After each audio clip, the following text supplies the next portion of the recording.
monde parfait, là où tout le monde est beau et tout le monde est gentil, légèrement faux cul même. Là où tout rentre dans des cases, rien ne dépasse, rien ne déborde. Là où le politiquement correct est le maître mot, où tout le monde fait attention à ce qu'il dit. On ne sait jamais, oh là là. Eh bien là, précisément là, vous ne trouverez pas l'équipe de l'hebdo. Maintenant revenons en arrière. Dans un monde qui est loin d'être parfait, là où tout le monde parle comme dans la vie, alors là, oui, ils sont là. Tout le monde est prêt? Alors, bienvenue chez vous, bienvenue dans l'hebdo sur Radio 2M.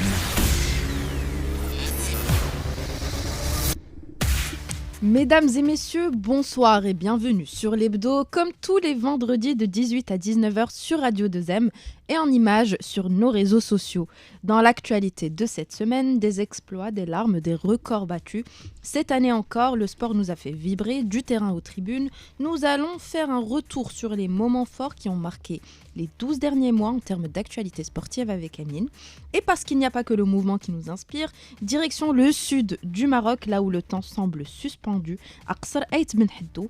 C'est justement de ce bijou d'architecture dont Safi a choisi de nous parler aujourd'hui. Pour la parenthèse culture, nous irons avec Rimel dans l'une de ces scènes intimistes du festival Gnawa que la talentueuse Hind Naïra a fait vibrer. Rimel est allée l'écouter et lui parler. Elle nous racontera tout ça avant de nous donner les bons plans du week-end. Et pour notre grand entretien du jour, nous allons recevoir aujourd'hui une pointure du monde associatif qui œuvre depuis plus de 45 ans pour sortir les enfants défavorisés du travail, les remettre sur le chemin de l'école, épauler les mères célibataires. C'est la fondatrice de l'association INSAF, Maryam Othmani, qui a généreusement accepté notre invitation à l'hebdo cette semaine. Contexte d'actu, l'association a présenté mercredi à Casablanca le bilan de son programme de lutte contre le travail des enfants qui a permis de réinsérer en 3 années seulement 325 enfants dans le système scolaire en les retirant de la mendicité ou du travail de chiffonnier. Nous allons revenir avec elle sur cette initiative, les défis rencontrés et les victoires partagées, mais aussi sur le parcours inspirant de cette dame qui a beaucoup fait dans le monde du social. Les amis, est-ce que vous êtes prêts? Yes. Alors on y va. Installez-vous, c'est parti pour 1 heure d'actu. Mais c'est pas un journal, on est d'accord. C'est l'hebdo sur Radio 2M. Bonsoir Amine. Bonsoir. Salut, Comment vas-tu? Bien, je suis Très très bien. content de te revoir. Amine qui décide de changer de Qui sujet. changeait de sujet à la dernière minute. Je vous ai pas menti, décidé de cher changer de auditeur, sujet, vas-y. C'est la patronne qui l'a recalé, qui l'a reporté à Cinédi. Mais tu racontes Voilà. tout, toi. Il y a la vas-y, Bah oui. de quoi tu vas Alors, nous de quoi parler? Je vas-tu vous parlais nous parler juste de Coupe du Monde des clubs parce que c'est l'actualité de la semaine et c'est Effectivement. l'événement sportif de cet été 2025. Et bien sûr, il ne va pas nous parler du Wydad parce que Il va nous voilà, parler le que de ça. Wydad a été disqualifié. Catastrophique. donc. Éliminé, pas disqualifié. Disqualifié. Éliminé. Bon, c'est pareil. Non, du tout. Ok, ok, Amine. Je crois qu'il est temps de... Oui, je crois effectivement qu'il est temps De de recevoir cette recevoir grande dame. notre invitée du jour. Je vous demande d'accueillir très chaleureusement Madame Maryam Othmani, présidente de l'association INSAF. Bonjour madame. L'invité. Bonjour.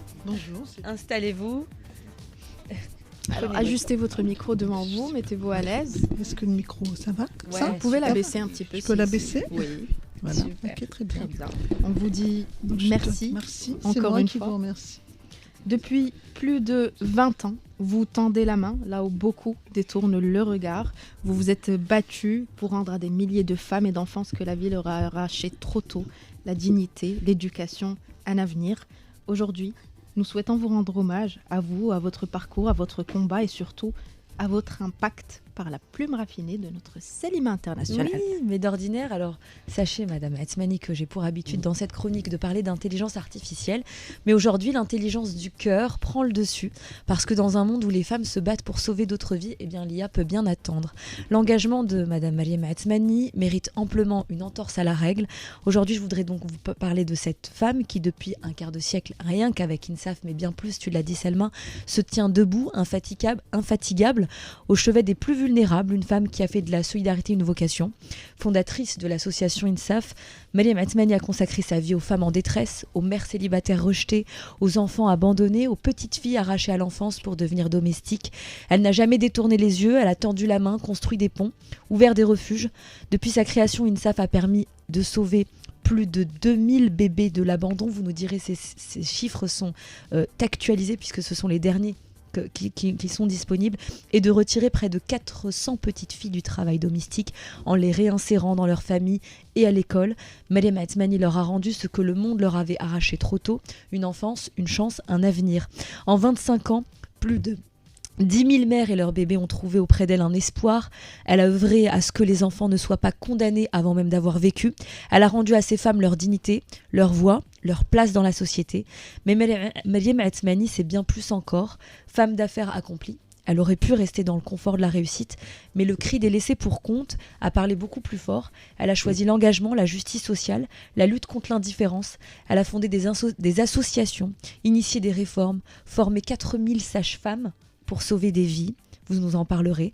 Elle se bat aussi pour que les enfants nés hors mariage ne soient plus condamnés à l'invisibilité, pour que la reconnaissance du père biologique ne soit plus un combat, mais un droit fondamental, de façon à donner une deuxième chance à ceux que la société veut toujours invisibles.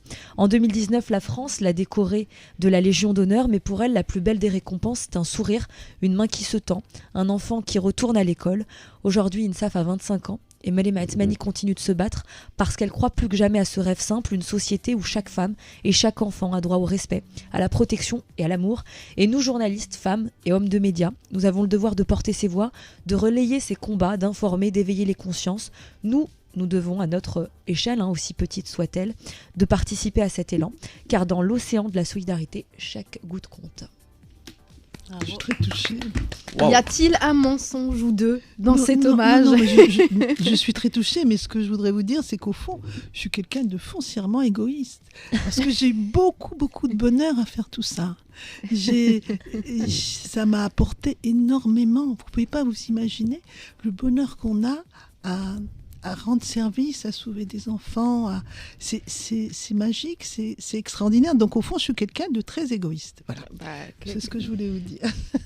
On veut que tout le monde soit égoïste comme De cette ça. manière, oui. Bon, il y a Vous plusieurs avez moyens changé, d'être égoïste. Elle a été égoïste dans l'altruisme. Il y a des gens qui sont égoïstes dans l'égoïsme seulement. Bah oui. Bon, après, c'est le choix de chacun. Voilà. C'est ça. D'ailleurs, vous avez changé des vies une par une. Le dernier programme en date d'INSAF le prouve.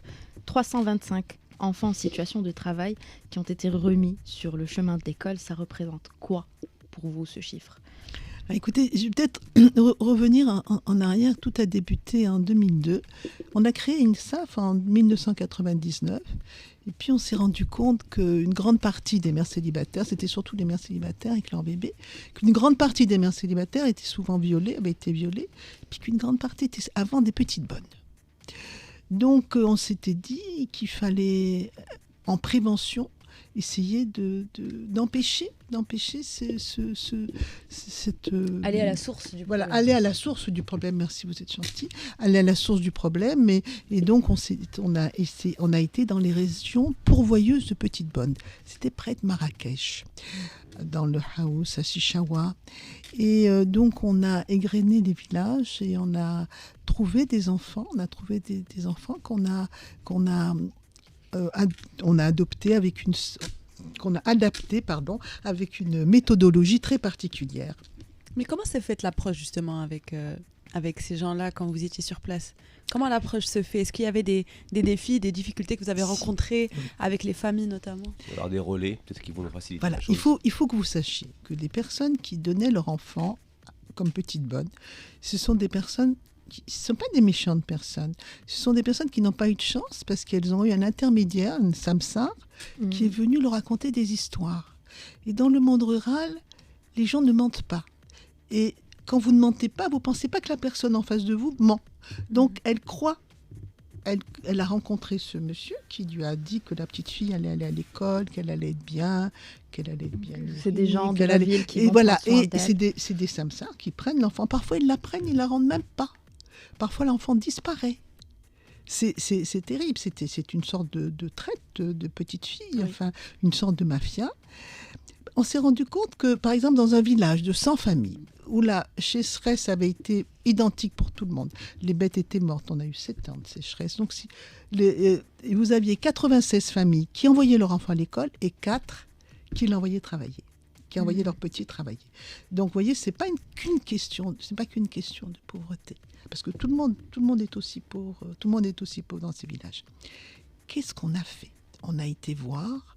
On a d'abord fait une convention avec l'éducation nationale pour qu'ils nous signalent, l'éducation nationale nous signale les petites filles qui ne viennent plus à l'école. Déjà, premièrement. Ensuite, une fois, je prends un exemple pour être plus clair. La dernière petite fille s'appelait Aïcha. Une des dernières petites filles qu'on a prises, elle s'appelait Aïcha, elle avait 8 ans. L'instituteur nous appelle, depuis 3 mois, elle n'est pas venue à l'école. Donc on envoie bien sûr des assistantes sociales chez les parents qui disent qu'elle est à Marrakech, dans une famille comme petite bonne. Donc là, on convainc la famille et on va donner à la famille 300 dirhams pour compenser la perte du revenu. Donc on lui donne la même chose, mais l'enfant revient chez elle. Et à partir Qui finance ces 300 dirhams? Comment? Qui finance ces 300 Ben dirhams? justement. Alors, c'est vous, c'est nous, c'est la société civile, c'est ce que je suis venue aujourd'hui ici, c'est ce que je suis venue chercher. Je suis venue essayer d'expliquer qu'il faut nous aider parce que on a d'excellents résultats. On a pu sauver ainsi 600 petites filles avec ce système. Les 300 dirhams, on les donne pendant 10 ans, 12 ans, jusqu'à ce qu'elles soient à la faculté. Oui, jusqu'à ce qu'elles soient à la Mensuellement. faculté. Oui. Mensuellement, tous les mois. À l'heure actuelle, tous les mois. Là, en 3 ans, on a donné plus de 3 millions de dirhams. Quand vous avez dit 300 dirhams à la famille pour compenser la perte du revenu. Est-ce que ça veut dire que ces familles touchent 300 dirhams? On leur donne 300 dirhams. Non. À l'heure actuelle. Non, pas une compensation. C'est-à-dire, je ne pense pas que la petite fille est, Ah, ok, est payée d'accord, non. 300 dirhams par mois dans la famille. C'était ce que j'ai compris. Oui, donc. mais à l'époque, en fait, on a commencé au début, c'était pas 300 dirhams. Au début, dans le monde rural, c'était 250 au début, tout au début, parce que c'était à peu près ce qu'on donnait, ce que le Samsar donnait pour un mois. Ah, voilà, tu Il vois, donnait c'était pour compenser. elle a raison. Donc 250 dirhams. Bon, maintenant, on a Et il augmenté à prenait 300. le reste. Lui, s'il y avait quoi que ce soit de plus, c'est le sûr, Samsar bien qui sûr, rafle bien sûr. la mise. Oui, donc si vous voulez, il redonnait à la famille quand il donnait, quand il ne prenait pas la petite fille sans jamais la revoir, et les petites vivaient un véritable martyr, c'était un esclavage horrible. Elles se levaient à 6 heures du matin, elles pouvaient dormir qu'une fois que les maîtres étaient couchés jusqu'à minuit. On en donnait des petits tabourets pour faire la vaisselle, elles mangeaient les restes des restes, parce que comment ça se passait? La famille mange bon tagine, qui est donné au personnel de la maison, ils sont souvent nombreux dans ces grandes familles, et ensuite, la petite fille mange les restes des restes. Donc vous les voyez dans les rues, elles sont toujours très maigres avec leurs petites chaussures On en leur donne plastique, aussi leurs des foulards. tâches, Vous les voyez jamais, elles sont bien entretenues, bien en bonne santé. à l'époque, bien- je dis, elles avaient des sévices, parce qu'à l'époque, ces petites filles, il était de notoriété publique, elles servaient également à l'éducation sexuelle des petits garçons. Oh là là. Les premières pulsions sexuelles des petits garçons de 12 ans, 14 ans, 16 ans. Donc, disons que ces petites vivaient dans des conditions terribles, et surtout, elles voyaient les jouets des enfants, elles voyaient... Il y a des films qui ont été tournés, enfin, de toute façon, on n'a même pas à voir des films, on a regardé, on sait, on n'a qu'à réfléchir et voir ces petites filles dans quel état, et les voir elles-mêmes avec le regard triste. Alors justement, ce programme de lutte contre le travail des enfants que vous avez mené pendant ces 3 dernières années, cette fois, vous avez ciblé la mendicité et le travail de chiffonnier. Voilà. Alors, excusez-moi, je suis revenue en arrière, j'aurais peut-être pas dit, mais c'est pour vous expliquer qu'on a donc notre méthodologie, on l'a fait pendant pratiquement 12 ans sur place, dans ces régions. Et puis ensuite, avec tous les plaidoyers qu'on a fait et que les autres associations ont fait, on ne trouvait plus de petites filles, de nouvelles, parce que les gens avaient peur, parce qu'après c'est devenu pénal. Mhm. Donc les gens avaient peur, et on a fait une capsule qui est passée à 4 millions d'exemplaires, où on voit des petites filles arrêter les maîtresses, et on voit, c'est une capsule d'1 minute, mais qui a été vue très très souvent, 4 millions, donc... À partir de quelle année c'est devenu pénal? Parce que j'ai pas cette information. On l'a 2000. Environ. Enfin, Oh, il y a... c'était 2019, je crois. Ah, donc très récemment. C'est très récent. Ok. Ensuite, donc ça ne veut pas dire que ce phénomène a disparu. Non, il y en a encore malheureusement, mais elles sont devenues invisibles. On ne les trouve plus. Donc on est venu à Casa. Et là, à Casa, on découvre à Médiouna le drame de ces petits-enfants, ces petits garçons et ces petites filles de 8 ans, 9 ans, 10 ans, qui fouillent à main nue, sans masque, dans les poubelles, avec toutes les maladies possibles. Ils avaient tous la gale, des poux, ils avaient les mains déchirées. Enfin, vraiment, c'est l'horreur, ces petits-enfants, donc, qui ont quitté l'école. Donc on s'est dit, ce qu'on a bien fait à Marrakech, on va adapter, et on a adapté. C'est pour ça que je suis revenue, c'est pour vous expliquer. Vous l'avez Le adapté cheminement. du coup à Mediouna, Hay Hassani. Voilà, et Drb Mediouna. Alors au début, on a commencé par... Au début, on était chiffonniers, petits chiffonniers. Alors, on était tellement bouleversés par ces enfants qui vivaient. En plus, quand on a vu dans quel état étaient les familles, vivaient dans des bidonvilles infâmes, sans eau, sans électricité, parfois sans toilette, enfin vraiment quelque chose de... Donc on a pris ces enfants avec la même méthodologie que je vais vous expliquer dans quelques minutes. Après... À un moment, on n'a plus trouvé. On en a pris 100 et puis après, il n'y en avait plus. C'est-à-dire, il y a des adultes qui fouillaient dans les poubelles. Ouais. Il y a des grands, des adolescents. Au début, on a pris quelques grands, mais on a arrêté les grands parce que les problèmes de drogue, c'était trop difficile. Hein. C'est quel âge? Les grands, c'est 16 ans, 17 ans. Je pense qu'il faut on est un revenu, autre après, on mode est revenu, opératoire voilà. pour cette C'est tranche une d'âge. une autre approche. Donc, on en a pris quelques-uns qui ont été en formation professionnelle. Mais disons qu'on est revenu aux petits, c'est plus facile. Et puis, on a plus de chances d'en faire des personnes comme vous. Parce que mon objectif, c'est qu'ils deviennent des personnes comme vous. Donc, au bout de 100, on ne trouve plus d'enfants. On envoie les voitures sillonner les rues. Il n'y a plus d'enfants qui fouillent dans les poubelles. Donc, on s'est dit, puisqu'on avait quand même des personnes qui nous aidaient toujours avec les parrainages, dont je vais vous parler dans un petit moment. Donc, on s'est occupé des enfants qui mendiaient avec les parents. Alors, attention, la mendicité. D'abord, la mendicité, ne croyez pas ce qu'on vous dit. Ne croyez pas que tous les mendiants sont riches. C'est pas vrai. Il y a des escrocs, c'est vrai. Il y a des escrocs, des mendiants riches qui se font passer pour des mendiants et qui sont riches. Mais ils sont combien ? Ils sont combien, ces escrocs? Et tout le reste des personnes. Moi, je suis terrifiée quand j'entends les gens, à cause plutôt de ce feuilleton qui est passé à la télévision, on a montré un mendiant riche, ça s'est disséminé, l'information est passée, il ne faut plus donner, ils sont tous riches, ils ont des voitures. Mais c'est pas vrai. C'est pas vrai. Venez avec nous dans les bidonvilles. Venez voir quelle vie ils mènent. Venez voir leur drame. Venez voir leur faim. Vous allez vous rendre compte que les 5 dirhams que vous leur donnez, c'est pas pour rien. Est-ce que c'est vrai qu'il y a des mafias qui louent des enfants à la journée à des mendiants, entre guillemets, professionnels pour... Tout à fait. Alors, il y a 2 choses. Il y a des mafias, bravo, qui louent les enfants. Mais là, nous, on ne sait pas faire. On laisse la police. Parce que c'est des mafias, on ne sait pas faire. Nous, on s'occupe des enfants avec les parents. C'est les parents qui font mendier leurs enfants. N'oubliez pas que dans notre... Je vous ai dit, 300 dirhams, on a 2 grands principes dans notre méthodologie. C'est donner 300 dirhams par mois, tous les mois. Et deuxièmement, ne jamais séparer l'enfant de sa famille, quelles que soient les conditions. C'est-à-dire qu'il rentre le soir dans sa famille, avec ses frères, ses sœurs. Il va continuer à se disputer avec eux, il va continuer à vivre une vie normale, voilà. Donc, ces petits-enfants, dans les rues, donc on a été les chercher dans les cimetières, près des mosquées, partout. Et là, on en a trouvé, aujourd'hui, 225. Nous avons un programme aussi avec l'INDH, qui nous a demandé d'aller à Dambralef où nous avons pris 25 enfants.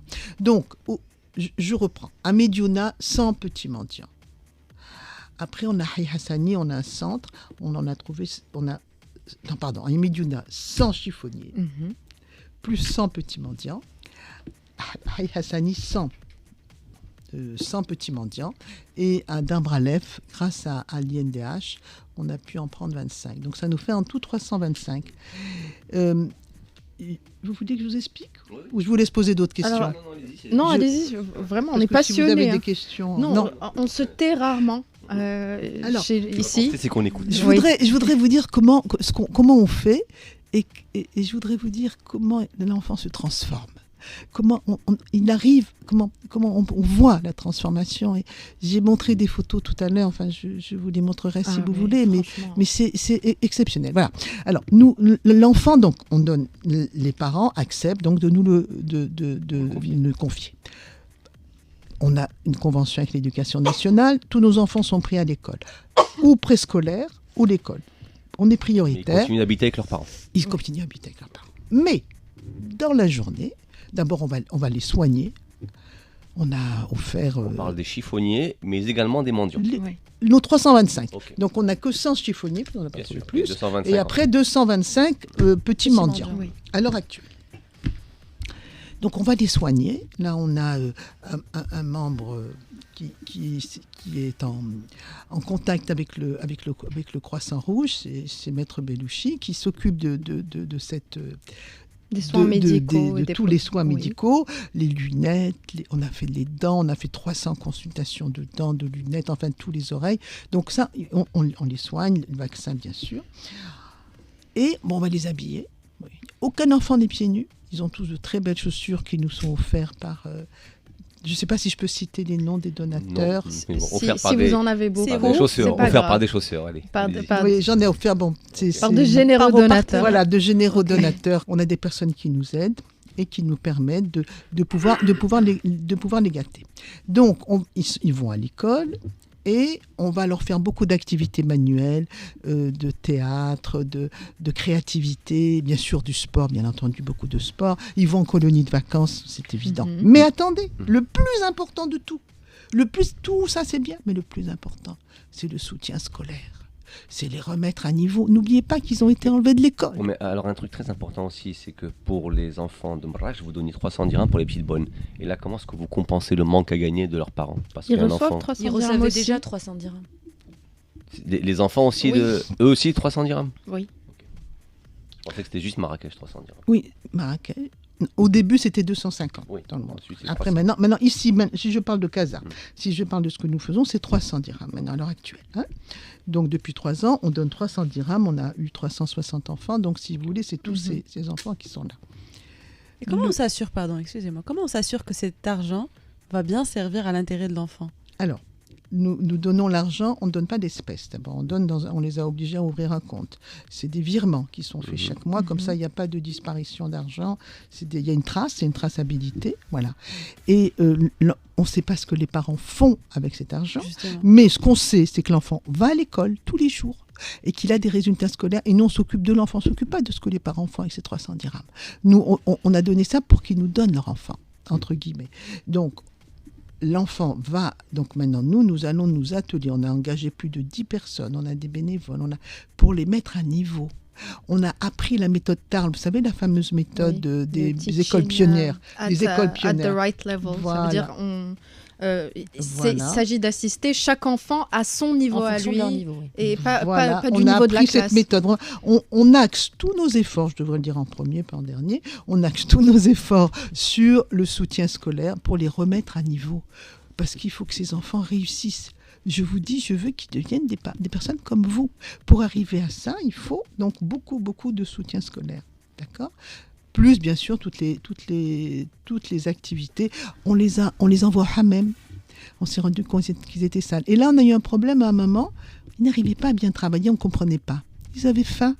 On n'avait pas pensé. Ils avaient faim. Ben oui, ils avaient faim. Donc, on a commencé à acheter du pain. On coupe le pain en deux. On met du fromage, des sardines, et on a fait une sandwicherie où tous les enfants qui sont là, on leur donne de gros sandwichs bien pour qu'ils Rassasiant. puissent Tenir la journée. manger, pour qu'ils puissent se tenir la concentrer. journée. On va faire une petite pause sur le social.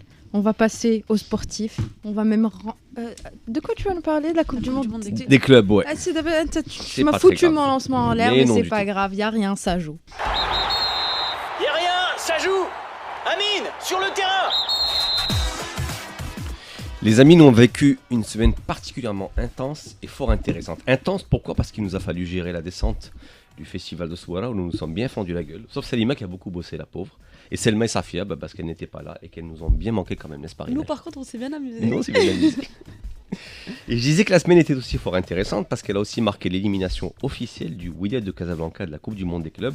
Après une nouvelle défaite hier soir face à l'Ain Emirati 2-0 dans leur troisième et dernier match de poule. En fait, ils étaient déjà éliminés au bout de 2 matchs perdus contre City et la Juventus, ce qui en soit une performance remarquable. Triste, mais remarquable. Triste parce que cette débâcle reflète parfaitement tout l'amateurisme et la médiocrité qui caractérise la gestion du foot au Maroc et qui a eu pour conséquence donc que l'une des meilleures équipes de notre championnat s'est classée dans les 3 dernières parmi les 32 de ce prestigieux événement planétaire probablement le plus important de cet été 2025. En vrai, personne, ni les supporters qui ont fait le déplacement en masse, ni même les adversaires du Wydad ne s'attendaient à une telle dégringolade qui vont certainement provoquer des moqueries pour les 10 années à venir. Parce que ça fait bien plus d'un an que le club casablancais savait qui jouerait cette Coupe du Monde. Et ça fait donc bien plus d'un an que son président et son comité font du grand n'importe quoi avec sérieux, abnégation et régularité, histoire de foirer le rendez-vous dans ses grandes largeurs. Parce que quand on est amateur de fort belle qualité, soit on fait les choses mal jusqu'au bout, soit on ne le fait pas du tout. Mesdames et messieurs, c'est pourquoi je vous passerai l'ensemble de leurs belles œuvres pendant toute l'année pour ne retenir que la dernière qui est une vraie masterclass. Pour cette Coupe du Monde des clubs, le WAC a recruté 3 joueurs à prix d'or pour 3 matchs seulement, dont un qui n'a fait qu'un match et demi à cause de problèmes administratifs. Des joueurs, ou plutôt des mercenaires, qui ont eu moins d'une semaine d'entraînement avec l'équipe et qui ont donc été payés une blinde pour porter et aller défendre les couleurs du WAC. Allez donc imaginer dans quel état d'esprit étaient les titulaires qui se sont battus toute l'année en Botola et qui à la fin ont été privés du voyage aux États-Unis et à qui on va demander de reprendre l'entraînement puis le championnat la saison prochaine. Alors pour que Salima comprenne bien, c'est comme si nous faisions l'hebdo toute l'année ensemble et que pour une tournée prestigieuse à l'étranger, J'ai bien compris. notre rédactrice en chef a recruté 3 ou 4 chroniqueurs en nous laissant entendre que nous n'étions pas assez bons pour représenter la Ce radio. qui est vrai. Non, c'est pas vrai. La preuve, on a vu le résultat. Voilà où nous en sommes dans la gestion du plus grand club du Maroc, qualifié pour l'une des plus prestigieuses compétitions au monde, et qui n'a lieu donc tous les 4 ans. Un fiasco sportif et financier total, parce qu'on parle de beaucoup de milliards dépensés pour environ 9 gagnés. Et bien entendu, personne ne rendra compte de rien, et on reprendra la Botola l'an prochain comme si de rien n'était. Et fort heureusement, il y a encore Achraf Hakimi avec le PSG, et Yassine Bounouek et Hillel qui font un parcours de fou, et qui restent au final les seuls et les meilleurs de nos ambassadeurs du foot dans le monde. Et je le disais, c'est bien triste encore une fois. D'accord, Rimal, Amin Brice, ce sera Jotchan Kobra. Non, la vérité, la seule chose que j'ai apprécié faire de la Coupe du Monde des clubs et faire de la participation de Wydad, c'est vraiment les supporters. Je pense que On dit la même chose. Belle on ambiance. peut pas enlever ça. Vas-y, dis-moi. J'aimerais poser une question donc, à Madame Asmani. Pardon, hein, ta chronique était très intéressante. Tu n'y as rien compris, c'est pour ça qu'elle était intéressante. Si, j'ai tout compris, ne t'inquiète pas.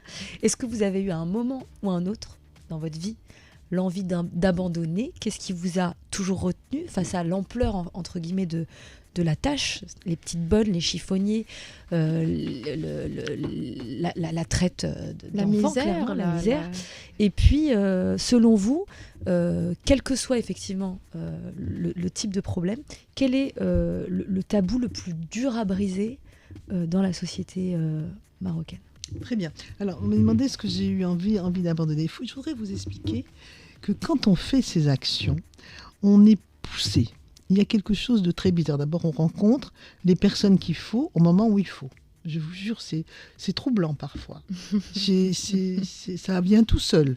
Les actions se font tout seul. Et quand vous voyez les résultats, vous ne pouvez pas abandonner. Vous êtes constamment en train d'essayer de faire plus. En ce moment, on fait énormément avec les parents. Je ne vous ai pas expliqué ce qu'on faisait avec les parents de nos enfants. Tout à l'heure, J'allais vous poser la expliquer. question. Il y a Oui. une grande partie sur les parents. Ça, c'était, vous m'avez demandé, donc est-ce qu'on a envie d'abandonner? Ça, Et deuxièmement, Et deuxièmement, quel est le tabou, les le tabous plus difficile. Alors, qui résistent encore? Parce que quand on voit, vous parliez tout à l'heure de maîtres qui sont probablement très instruits et qui sont très aisés et qui continuent d'exploiter des jeunes filles à moins de 300 dirhams, qu'est-ce qui se passe dans la cervelle de ces personnes? Excusez-moi. Alors d'abord, il faut vous dire que heureusement, la société a évolué. Et maintenant, je sais que vous n'avez pas de petites bonnes chez vous. Je sais que vous, jamais vous n'engagerez un enfant. On a changé, on a évolué. C'était des personnes, moi j'ai 76 ans, c'est des personnes de mon âge qui avant engageaient et qui pratiquaient ce genre d'esclavage. Donc vous êtes optimiste, ça veut dire que dans 20 ans, 30 ans, Il y a ça plus, n'existera. mais même maintenant, Ouais. honnêtement, est-ce que vous voyez autour de vous, autour des jeunes, vos cousins, est-ce que vous avez vu une petite Non, bonne c'est chez clair que quelqu'un? ça C'est arrive. fini. Que la C'est tranche fini d'âge, maintenant, c'est ça fini. Il y a plus. clairement été En plus, relevé. les gens savent que c'est pénal, donc ils ont peur. Mais de toute façon, il y a pratiquement plus. Avant, on les voyait partout. On les voyait au hammam porter les seaux de pas vous, vous êtes un homme, porter les seaux des dames qui bougeaient pas. On les voyait porter les cartables des petits Des garçons. enfants, oui. Je veux dire, elles étaient partout. Maintenant, c'est fini. Donc, nous avons évolué. Il y a les réseaux sociaux qui font aussi Un les travail réseaux sociaux qui formidable. font beaucoup. Et le regard que vous portez, vous les jeunes, on a changé, on a évolué. Hein, voilà, donc ça c'est Alors, quelque chose. ces Maintenant, qu'est-ce qui est centaines le plus d'enfants, difficile? Pardon. Ces centaines d'enfants, c'est aussi des centaines d'histoires. Est-ce qu'il y a une histoire, un visage, quelque chose qui vous a marqué profondément, dont vous vous souvenez toujours après tant d'années? Oui. quelque chose qui une histoire hein, qui vous a profondément touché.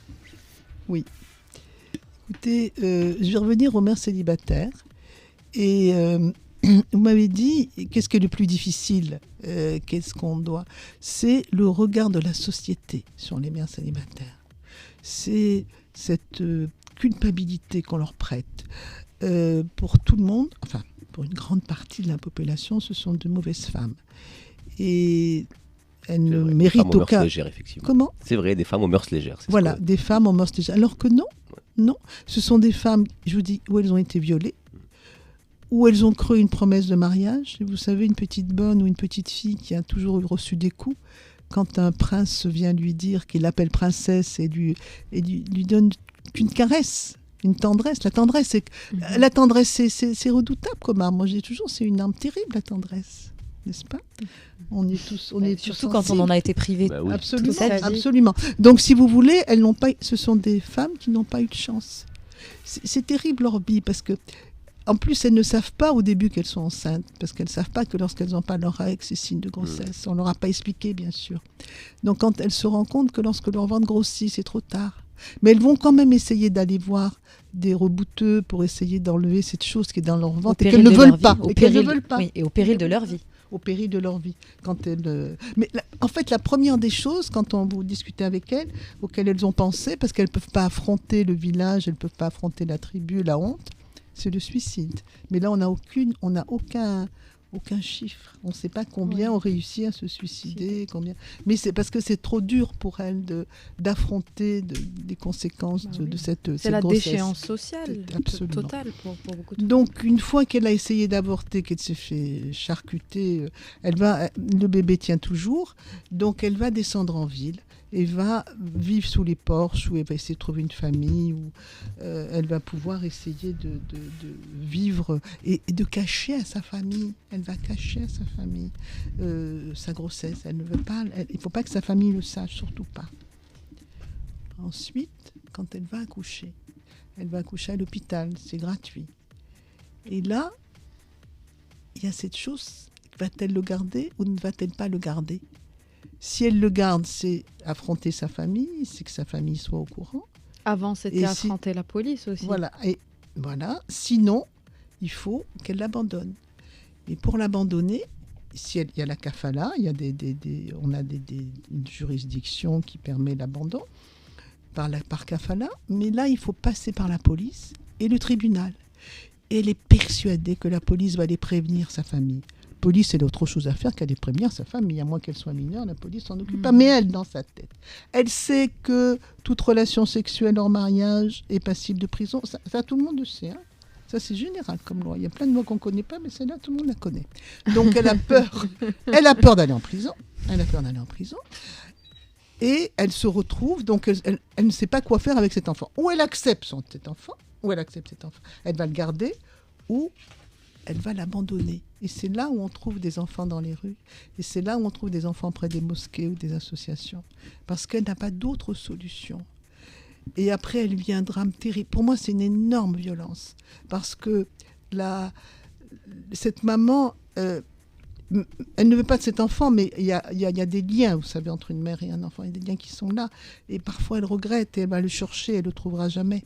Parce que quand l'enfant est dans la rue, il est pris ou par la police, si il a de la chance, c'est-à-dire il a été retrouvé vivant, il est pris par la police, il va aller dans une institution pour être adopté par kafala, ou il est pris par des bandits qui vont en faire des petites bonnes ou des petites esclaves. Et c'est encore la machine infernale. Voilà, la machine infernale. Ou il est pris par des gens qui veulent un bébé. Ils ne sont pas méchants, ils veulent un bébé. Mais ils ne se rendent pas compte que cet enfant, si elle n'est pas adoptée par kafala, elle n'aura jamais de papier. Donc elle ne pourra pas vivre normalement, elle ne pourra pas aller à l'école. Il faut respecter les règles. Il n'y a pas d'adoption plénière, il n'y a que la kafala. Donc s'il n'y a pas le processus de kafala, cet enfant est voué à une vie sans papier, une vie terrible aussi. Donc si vous voulez, tout ça fait que de temps en temps, quand même, heureusement, il y a des mères célibataires qui gardent leur bébé. Alors, je sais qu'INSA fait un travail formidable par rapport à ça. Comment est-ce que vous recréez ce lien qui a été à un moment donné brisé entre la mère et l'enfant? Alors, il y a des mamans, quand elles accouchent, quand elles prennent le bébé, et que le bébé se précipite tout seul au sein, n'est-ce pas? elles ne veulent plus l'abandonner, elles veulent le garder, elles vont pas affronter la famille, mais elles vont essayer de vivre sans famille, elles vont essayer de s'en sortir, mais de vivre avec leur enfant. Et c'est là, nous, après, nous les recueillons. On en loge à peu près 60 par an. Et on s'occupe d'elles, on s'occupe des papiers, on s'occupe des soins médicaux, on s'occupe de tous ces bébés, on s'occupe parfois de faire la réintégration familiale, si c'est possible, on s'occupe de faire des mariages, si on connaît le père. Disons qu'il y a toute une procédure qui est faite par toutes nos assistantes sociales que je félicite, qui font un travail remarquable. Donc on a des personnes très bien qui font ça, faire ce travail. En 25 ans, on en est à 15 000 mères célibataires qu'on a réussi à autonomiser. Parce qu'après... Et autant de bébés sauvés. Bien sûr. Mais c'est qu'après... Non, mais il faut le rappeler quand même. C'est important. Bien sûr. C'est 15 000 enfants en moins dans la rue, c'est 15 000 enfants en moins maltraités, c'est 15 000 petites bonnes en moins, du coup, potentiellement en moins. Alors nous allons essayer de redonner confiance à cette maman. On a des psychologues, on a des coachs, il y a tout un système. Venez visiter, vous allez voir. Et alors INSAF est une association ouverte où tout le monde peut venir. Vous rentrez comme vous voulez, il n'y a aucun frein. Donc on va s'occuper de cette maman, on va réussir à lui rendre sa dignité, on va réussir à ce qu'elle se devienne, à ce qu'elle a envie de travailler, à ce qu'elle a envie de s'en sortir. Et on va donc lui apprendre un métier. On a des ateliers, de très beaux ateliers, qui sont un atelier de cuisine, pâtisserie, avec une cuisinière hors pair. On a un atelier de couture, piqûre industrielle et couture. Et on a un atelier de coiffure et d'esthétique. Et qui est avec L'Oréal. Donc on est voilà. Et là, on va essayer de leur apprendre un métier pour qu'elles puissent travailler, et on va les placer dans des entreprises.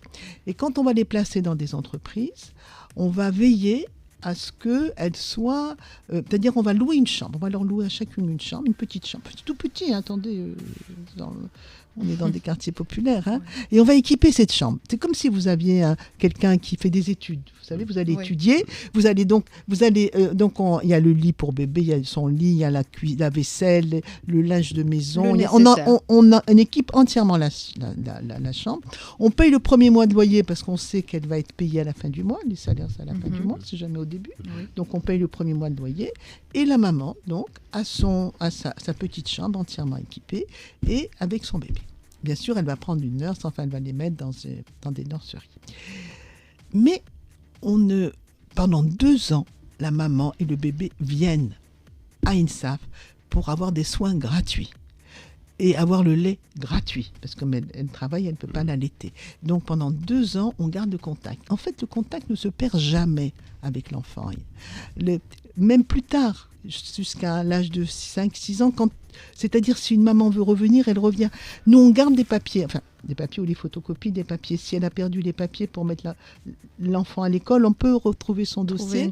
On retrouve son dossier, on a des traces, on a 15 000 dossiers. Vous avez eu des enfants qui ont grandi comme ça devant chez vous, qui ont eu leur bac, qui ont intégré des universités. Alors, très souvent, les mères ne veulent plus avoir de contact avec nous, c'est tout à fait logique, parce qu'elles se sont mariées, on ne nous a peut-être pas dit.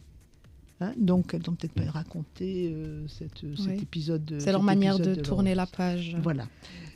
Donc, si vous voulez, le travail que nous faisons... Alors, ce que nous avons fait maintenant, parce qu'on s'est rendu compte qu'elles avaient de plus en plus de difficultés à travailler, parce qu'elles étaient souvent harcelées au travail. Quand on connaît leur histoire, on les harcèle. Oui, harcèlement sexuel. Donc, on s'est dit qu'il fallait qu'elles s'en sortent quand même. Donc, qu'est-ce qu'on a fait ? On a décidé de leur donner des outils pour qu'elles puissent travailler chez elles. Donc, coiffure, on a dit coiffure esthétique. Donc, on leur donne une mallette, une valise avec tout ce qu'il faut pour coiffer. Et ça a été fait par L'Oréal, c'était impeccable, il y a tout. C'est pas que les ciseaux, il y a la teinture, il y a le tablier, il y a tout ce qu'il faut pour qu'elles puissent aller dans une société. Je peux vous en envoyer ici si vous voulez être coiffé entre midi et 2h.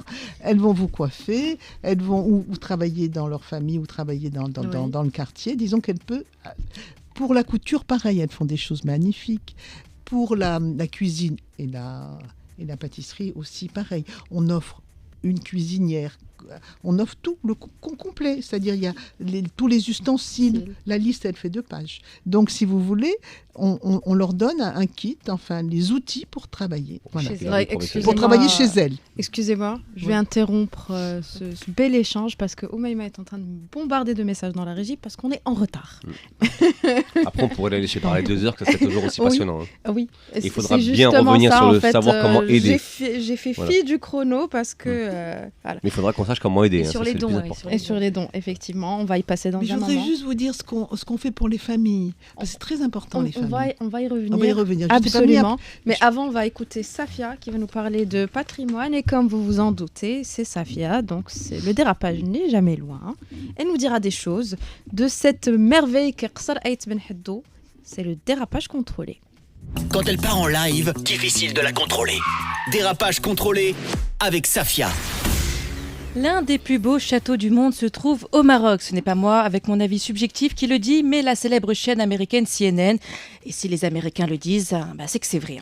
Je ne me permettrai pas de les contredire. On ne sait jamais si un jour je dois aller dans la patrie de l'oncle Sam. Vu qu'en ce moment, quoi qu'on dise, on se retrouve bloqué à la frontière et illico presto retour à l'envoyeur.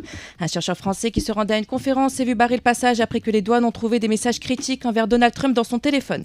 Un streamer et citoyen américain a été détenu à l'aéroport de Chicago et soumis à un interrogatoire par les agents des frontières à son retour de voyage en France où il avait rencontré Jean-Luc Mélenchon, un leader français de gauche. Safia Mjid a aussi été détenue des heures par la douane et devait traduire chacune de ses chroniques quand elle a critiqué le président américain. Et ça a duré des heures, tellement stressant que je m'invente une vie et que je parle maintenant de moi à la 3e personne. Je dérape mais je me contrôle. Revenons à notre château marocain.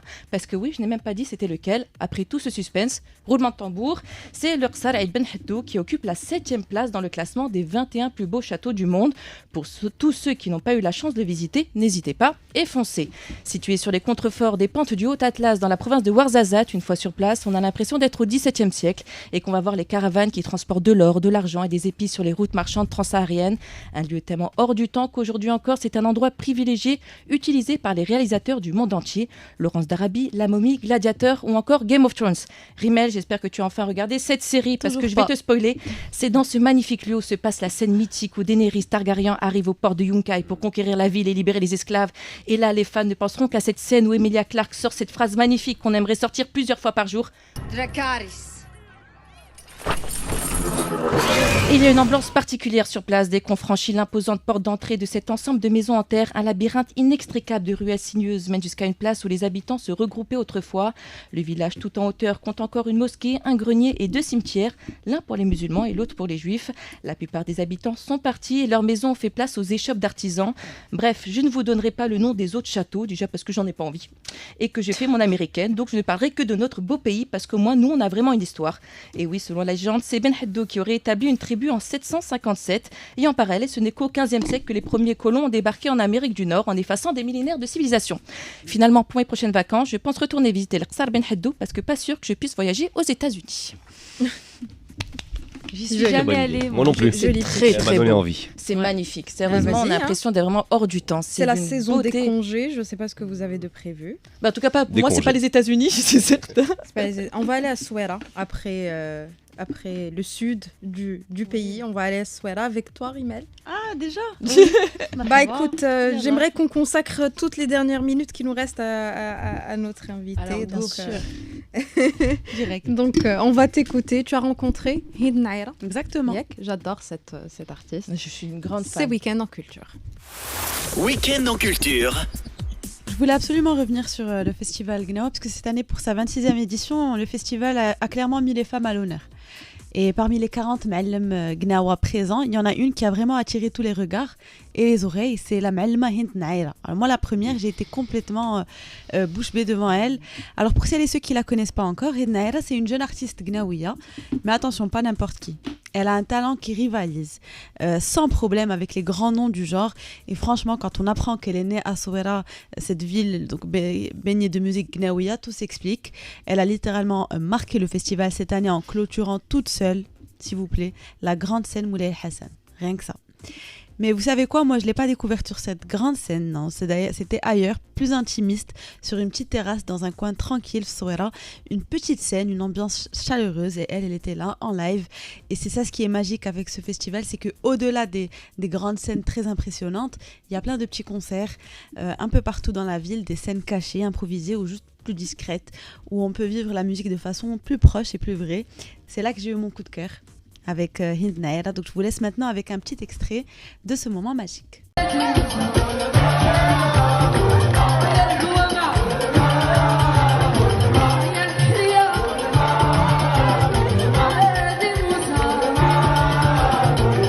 Du coup, ce soir, du coup, je vous donne directement la programmation les meilleurs plans à faire ce week-end. Ce soir à l'American Art Center, il y a une performance de Mahjoub et Erba'a. Donc, il faut savoir que ça fait 3 mois où la performance. C'est ce soir, c'est gratuit. Donc, si vous êtes dans les parages à Casa, n'hésitez pas, allez-y. Si vous ne pouvez pas vous y rendre ce soir, demain, au même endroit, il y a un workshop très intéressant. C'est un atelier créatif autour du recyclage de skateboard. Vous pouvez transformer de vieux skateboards en pièces uniques et repartez avec votre propre création faite main. Ça sera entre 17 et 19h. Et enfin, le ciel vous donne rendez-vous demain pour une nuit d'observation astronomique organisée par At-Tariq Foundation. Donc vous aurez l'occasion d'observer la Lune au télescope, les étoiles, les constellations, accompagnés par des spécialistes qui sont passionnés, qui vous feront voyager dans l'univers. La réservation, elle est obligatoire et ça sera au Marina Shopping de Casa à partir de 21h30. Merci Rimel. Attends, j'ai une question pour Madame Asmani. Moi aussi, j'en avais une. Vas-y. Et à la base. Et Madame Asmani qui est comme ça, qui tourne la tête dans tous les sens. Vous avez vu quand même le Maroc changer de regard au cours de ces dernières années sur tous les sujets qu'on vient d'évoquer. Sur la reconnaissance du père biologique, où est-ce qu'on en est ? Est-ce qu'il y a un petit espoir que ça bouge ? Et puis quel regard vous portez sur ce Maroc en pleine mutation ? On est en pleine mutation. La société civile se bat. Je reconnais que toutes les associations s'impliquent, que les pouvoirs publics veulent nous donner des résultats. Je crois qu'on avance à grands pas. On avance à grands pas et déjà, nous réussissons, sans même le test ADN, à réussir à faire des mariages et réussir à faire des reconnaissances de mariage. On a des reconnaissances de paternité, on en a fait plus de 60. On n'arrête pas d'en faire. Mais c'est vrai que c'est magique, c'est magnifique. On a surtout aussi les aides de l'État. Les aides de l'État maintenant avec l'assurance maladie, avec les 500 dirhams. Mais c'est là où je voudrais parler de ce qu'on fait pour les familles. Parce que nous, on s'occupe des enfants. 325 enfants, 210 familles, 211. Parce que des familles ont plusieurs enfants. Oui. Ces familles, on s'est rendu compte qu'elles vivaient dans des conditions terribles alors qu'elles avaient des droits. Pourquoi elles ne pouvaient pas avoir ces droits ? Parce qu'elles n'avaient pas leurs papiers en règle. Et nous, on sait faire ça. Donc, on a des assistantes sociales qui vont les aider à récupérer leurs papiers à Tiflet, à Kouribga, les actes de naissance. On va les aider à régulariser leurs papiers. On va les aider à s'inscrire au registre. Il y a 2 registres. Et si vous réussissez, si vous avez la note qu'il faut, vous allez pouvoir accéder à l'assurance maladie. Directe. C'est-à-dire que si vous... Et aux 500 dirhams par mois, oui, qui viendront tous les mois, les 500 dirhams, plus l'assurance maladie. Vous savez ce que c'est que l'assurance maladie ? Ça veut dire que si vous avez un cancer, vous mourrez si vous ne l'avez pas. Parce que personne ne peut payer la chimiothérapie et la radiothérapie. Mais l'assurance maladie prend à 100%. Et quelle que soit la personne, qu'elle soit riche ou pauvre, elle est soignée. Donc moi, chaque fois qu'on a réussi à donner l'assurance maladie, pour moi, c'est une vie qu'on a sauvée. Et on a réussi à en sauver. On en est, je crois, à 195 et on continue. Alors justement, pour continuer à faire tout ça, il faut de l'argent, oui, il faut de l'huile qui fasse tourner le moteur. Oui. On a besoin de 10 000 dirhams. 10 000 dirhams par an pour sauver un enfant. Plus on aura de 10 000 dirhams, plus on pourra prendre d'enfants et plus on pourra continuer. Donc on a pensé aux sociétés qui ont des budgets RSE, vous savez, la responsabilité sociale. Donc on s'est dit qu'on allait les contacter une par une, ce qu'on essaye de faire, pour leur demander de prendre 3, 4 enfants, 5 enfants. Par exemple, si elles prennent 5 enfants, c'est 50 000. Et on leur demande sur 3 ans. Parce que nous, quand on prend un enfant, on est obligé de payer pendant 10 ans, 12 ans, jusqu'à la fin, jusqu'à son projet de vie. Donc on demande sur 3 ans. On demande des parrainages sur 3 ans. Et on en a eu. Mais maintenant, il y en a qui n'ont pas renouvelé. Et c'est pour ça que je suis là, pour essayer d'en trouver d'autres, pour compenser ceux qui n'ont pas pu renouveler. Parce qu'ils ont changé.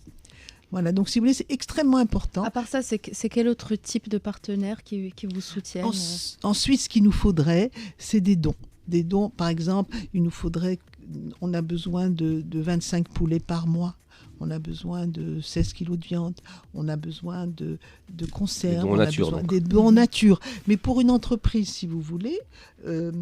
c'est pas énorme quand c'est un petit carton, c'est pas grand-chose, mais pour nous, c'est pour une beaucoup. entreprise, 25 poulets par mois, c'est pas grand-chose. Comment ? Pour une entreprise, 25 poulets par mois, c'est pas grand-chose du tout. Non, je sais, mais pour l'instant, on est obligé de les acheter. Donc, aussi bien les fruits, les légumes, on aimerait donner plus de fruits à nos mamans qui vivent sur place, à nos enfants. Donc, si vous voulez, on a besoin de dons en nature et on a surtout besoin de parrainage, 10 000 dirhams. Et on a également des parrains, la société civile, qui prennent des petits parrainages de 250 ou de 300 dirhams par mois. Toutes ces infos, on les retrouve où ? Comment ? Toutes ces infos, on les retrouve où ? Sur le site. Les gens qui nous écoutent, par exemple, s'ils veulent. Il y a les sites, des sites INSAF. Il y a tous les réseaux sociaux. On est normalement dans tous les réseaux sociaux. Bon, moi, alors le site de l'association pour nos auditeurs qui seraient peut-être intéressés, c'est www.insaf.ma. Tout simple, tout facile. Vous pouvez rentrer. Instagram, tous ces réseaux sociaux, LinkedIn. Vous le dites bien. Bravo. Donc tous les réseaux sociaux, Facebook, Instagram, LinkedIn. On est là. Vous pouvez suivre le travail de l'association. C'est là où il y a le plus de... On a par exemple quelque chose qui est très bien. On a demandé à des enfants de parler. Donc on a des témoignages de nos petits mendiants, de nos petits chiffonniers. Ils ont dit ce qu'ils ont voulu. Ils ont parlé. Et c'est très émouvant, ces témoignages. Ils ont parlé avec cœur. Ils ont parlé ce qu'ils ressentent. Et c'est très bien écouté. Alors, parce qu'on voit vraiment le travail qui est fait. Il nous reste 1 minute 30 pour la fin de l'émission. Je vais vous poser la dernière question. Qu'est-ce qui vous donne de l'espoir chaque matin quand vous vous levez ? C'est réussir à avoir, je tiens absolument, je veux réussir à avoir ces parrainages. Je veux continuer, je ne veux pas arrêter. Et je veux continuer plus, je veux en prendre plus. Je veux continuer ceux que nous avons. Donc si vous voulez, chaque fois que j'ai un espoir, en ce moment j'ai quelques rendez-vous de personnes qui peut-être vont nous aider. J'ai des rendez-vous, est-ce qu'ils vont prendre ? Et cette joie, cet espoir. Et après, quand on les a, c'est toujours pareil. La joie, je vous ai parlé de la joie au début. Non. Oui. C'est là. Quand vous avez, c'est une joie. Moi, j'en pleure souvent. Tellement je suis heureuse parce que je sais que c'est 5 enfants, 10 enfants, parfois 20 enfants qui vont être sauvés. Mais c'est magnifique le travail que vous faites, en tout cas. Madame Asmani, je vous dis merci beaucoup. Merci d'avoir accepté notre invitation aujourd'hui. Merci Oumaima et Sana à la régie, qui m'ont bombardé de messages durant toute l'émission. Merci à vous, la team. Merci à toi, Salma. Et on vous dit à la semaine prochaine avec un nouveau sujet, de belles choses à vous dire. Ciao, Salut. ciao. Au revoir.